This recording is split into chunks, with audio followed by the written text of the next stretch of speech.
Hey, are you a control freak? Yeah, me too. What if the secret to being in control was to realize you really have no control? I'm about to give you the secret of controlling your control issues. Let's talk about it.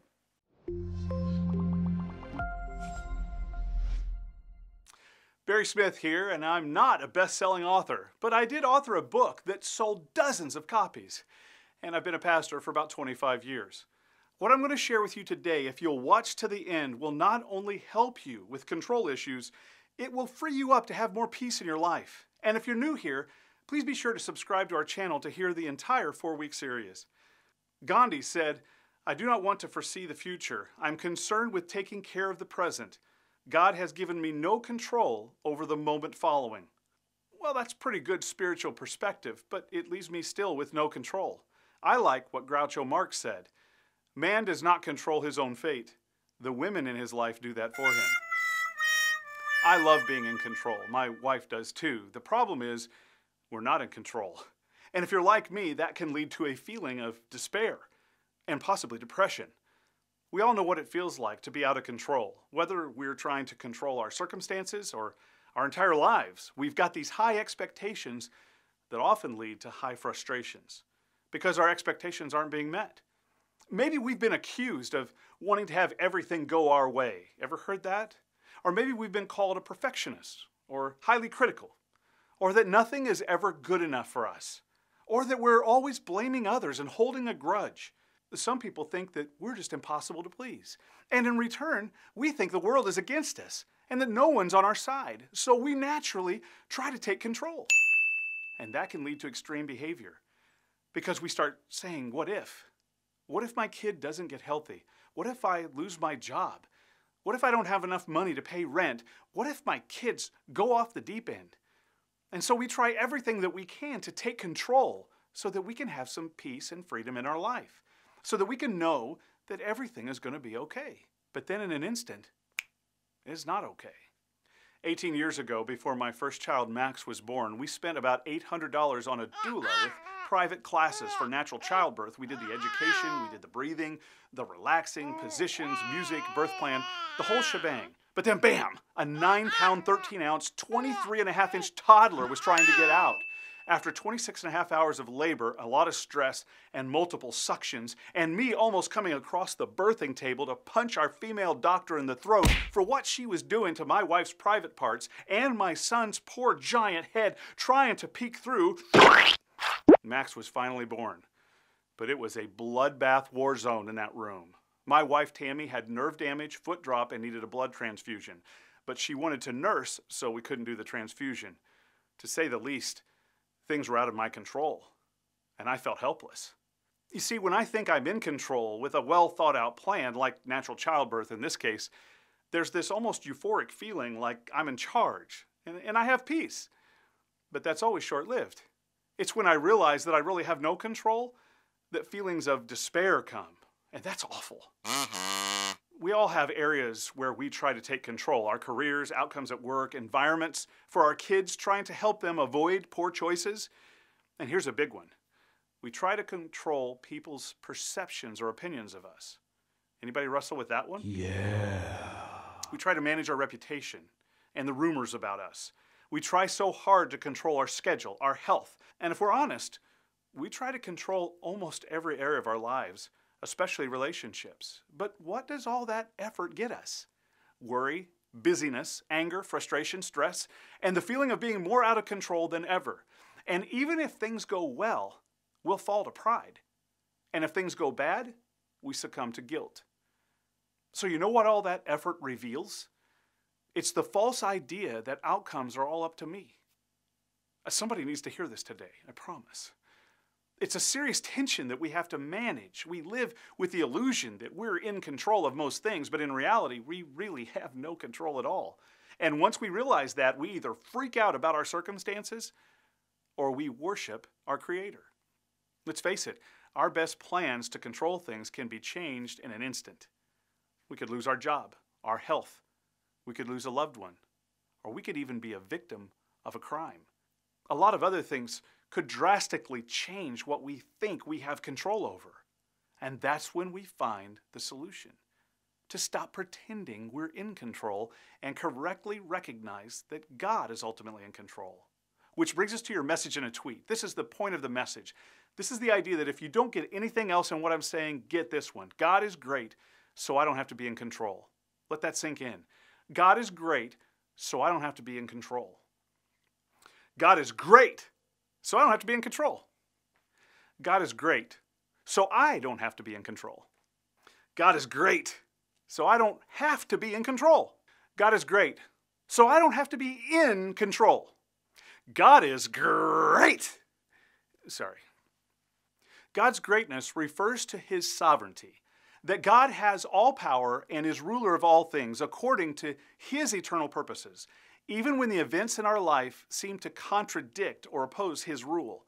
God is ultimately in control of the world, humans, and the restoring of mankind through Jesus Christ. God is great. Isaiah 40 says this, "To whom will you compare me? Or who is my equal?" says the Holy One. "Lift up your eyes and look to the heavens. Who created all these? He who brings out the starry host one by one and calls forth each of them by name. Because of his great power and mighty strength, not one of them is missing." God created the universe and calls each star by name. He's in full control and nothing escapes his notice. That's good news. Which is kind of hard to understand though. So here's a memory verse for this week. Memorize this verse. Psalm 145:3 says this, "Great is the Lord and most worthy of praise. His greatness no one can fathom." A fathom is a unit of measurement used to find the depth of a large body of water. So David is saying, listen, nobody can fathom God's greatness. It is way beyond understanding. It's too deep. We can't even get close. But let me try and show you how big God is. This basketball represents the sun as we know it in size, just a perspective thing. It's about perspective. And this peppercorn, this represents the earth and everything in the earth. Think about how big the earth really is for a second, all the things that are in it. We would have to take this earth and move it 85 feet from this basketball to be in perspective. That's about 30 yards on a football field. Now, the furthest planet away from the earth is Neptune, because we blew off poor Pluto. And Neptune is the size of this gummy bear or jelly bean. We would have to place Neptune about a half a mile from the sun. Now, the Oort cloud is a huge spherical cloud of particles at the end of the sun's gravitational pull. That would put it about 1,000 to 2,000 miles away from the sun. Now remember, this peppercorn is the entire Earth. It would take about 45 hours to fly around the Earth with no stops. The Earth, this peppercorn, is huge. Now imagine 2,000 miles away from the sun. How many Earths would it take side by side to get to just a mile? Then make it 2,000 miles. And that's just our solar system, kids. The sun is just one of 200 to 400 billion stars in our galaxy. And there's believed to be another 100 billion galaxies. And Isaiah says that all of it is held in God's hands. God calls this many stars by name. That's 10 to the 24th power. It's crazy, right? God is great, and He is in full control of all creation, everything. It's God who controls the weather and the rain and the wind. He has power over clouds and lightning and Satan and all of nature. God is fully in control of the entire universe. But how can we really see God's greatness on earth? That's the beauty of Christianity. God's greatness is on display in the person and work of Jesus, His Son. Jesus was virgin born. He was 100% man, 100% God. He lived a perfect, sinless life. He was at the birth of all creation. He did 35 to 40 documented miracles. His death paid the penalty of sins for billions of people at the cross. And then He rose from the dead, and He undid the curse of sin, conquering death and conquering Satan. Any guy that would do all of that is a God that we can trust to be in control of all things, including our life.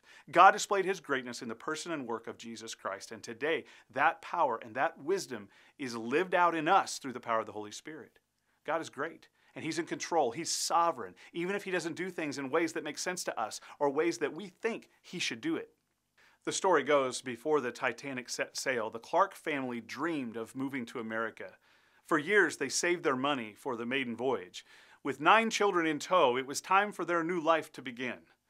Well, 7 days before they left, their youngest son got bit by a dog, and they feared that he might have rabies. So he was quarantined to the house for 14 days. The family's dreams for America were gone, and Dad was ticked. He stomped his way to the dock, and he watched his future sail away. Then he cursed his son and God for their circumstances. And then 5 days later, he heard the news. The mighty, unsinkable Titanic had sunk, and over 1,500 were dead. But because of the son's dog bite, the family was still alive. Well, the dad hugged and thanked his son for saving the family. That kid probably needed some long-term therapy for that. Dad also thanked God because what felt like a tragedy was actually the best thing that ever happened to that family. How often do we get upset at God when things don't go our way?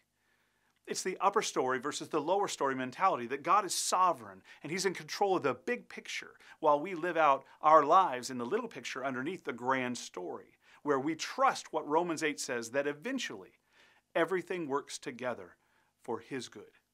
But it's tough to trust God in the middle of difficult circumstances. Well, that's why they call it circumstantial evidence. It's not enough. Our confidence has to be found in the truth of God revealed in the person of Jesus. And we don't have to feel in control. That will bring freedom and peace to you. Because it's easy to trust God when things are going our way. It's easy to believe that God is great until our kids rebel. And then because of fear and because of frustration, it's our inclination to try to take control. Or worse yet, we begin to believe things to be true about God that are not true. That's when unbelief increases. That's the distance between our head and our heart, because what we believe in our head doesn't really matter until we move it to our heart, where action takes place. And when that gap gets big, we're guilty of worshiping something other than God. That's when we're reminded of who's really in control. That's when we need faith. That's when we need to repent and reaffirm that God is great and He is in control. That's where we narrow the gap of unbelief between our heads, where we believe, and our hearts, where we live and act. And when we fully understand this, it brings peace and freedom. God is great, so I don't have to be in control. That's freedom, folks. And isn't that what every control freak wants? Freedom and peace? Isn't that what you want? To put your head on your pillow every single night and know everything's going to be okay? You can have that freedom today, but it takes a response from you. To say and believe that God is great, so I don't have to be in control. He has the whole world in control, all of it, and He loves you. So here's what I want you to do. I want you to comment below, God is great. That's it, God is great. Put that in the comments below right now. And by doing that, you acknowledge and agree between you and I that we don't have to be in control. Do that right now. It's a simple first step to freedom and peace in your life. And I understand you may think it's a little cheesy to do this on social media, but I'm telling you, it's your first step. Just admit that you don't have to be in control because God is great and He is fully in control. Where are you trying to be in control of your life? What reminder can you put into place to narrow the gap of unbelief? Maybe it's a watch that beeps every hour, and when you hear it beep, you think, boom, God is in control. Or maybe it's a simple sticky note in your shower or on your bathroom mirror or in your car. God is in control. Put it on your daily calendar. God is in control. Because when you try to control things, your best scenario is pride when things go well or guilt when things go bad. Not to mention all the worry and frustration and stress that inevitably happens when you're trying to control things. God is great, so we don't have to be in control. Recognizing His greatness and putting our trust in Him brings freedom and peace. That doesn't mean taking our hands off the wheel of our life like we don't have a brain or abilities that God's given us to manage. We do. But God may have a different plan or direction that we didn't anticipate. That's when we have to trust and fully surrender. We're not in control. And that narrows the gap between our heads and our hearts, that unbelief. And then we become more like Jesus. That's authentic faith. And that's the faith that can change lives, starting with our own. Post below, God is great, because we don't have to be in control. That's the understanding, along with action, that'll bring peace to the control freak. Until next time.